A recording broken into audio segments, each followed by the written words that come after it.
Hi అందరికీ. చాలామంది మీకు 38 సంవత్సరాల మేము నమ్మం, మీ స్కిన్ ఇంకా ఎందుకు అంత గ్లో ఉంది అలా అడుగుతూ ఉంటారు. దానికి మెయిన్ కారణం నాకు ఇలాంటి హెల్దీ రెసిపీస్ చేపించి అది చేసి పెట్టే మా మదర్ నాతోనే ఉండడం. అండ్ నెక్స్ట్ వచ్చేసి ఇలాంటి హెల్దీ ఆహారం తీసుకోవడం. ఇవి డైరెక్ట్గా తినమంటే నేను చచ్చినా తినను, మీరు కూడా అస్సలు తినరు. బాదం వరకు ఓకే, కానీ మిగతా వాల్నట్స్, పుచ్చిపప్పు ఇవన్నీ మన వల్ల కాదు.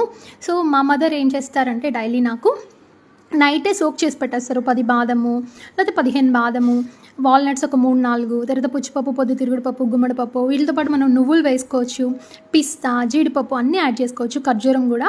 బట్ నేను అవి యాడ్ చేయలేదు, నట్స్ సీడ్స్ వరకు యాడ్ చేసుకున్నాను. నట్స్ సీడ్స్లో చాలా మంచి హెల్తీ ఫ్యాట్స్ ఉంటాయండి.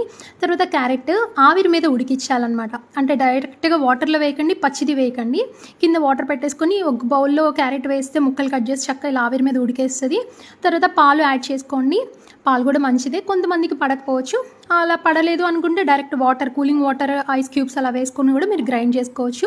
నేను కొంచెం షుగర్ ఫ్రీ యాడ్ చేసుకున్నాను, మీరు కావాలంటే బెల్లం పొడి యాడ్ చేసుకోవచ్చు లేదా ఖర్జూరం యాడ్ చేసుకోవచ్చు. మిక్సీ వేసేటప్పుడు ఒక యాలక్కాయ వేసుకున్నారంటే సూపర్ టేస్ట్ ఉంటుంది. ఇంకా మీ ఇష్టం అండి, పిచ్చి పిచ్చి బయట ఫుడ్స్ తిని హెల్త్ పాడు చేసుకుంటారో, ఇంట్లోనే ఇలాంటి మంచి హెల్తీ రెసిపీస్ నా పేజ్ చూసి నేర్చుకొని హెల్త్ కాపాడుకుంటారో మీ ఇష్టం. నా పేజ్ని ఫాలో అవ్వండి. Thank you.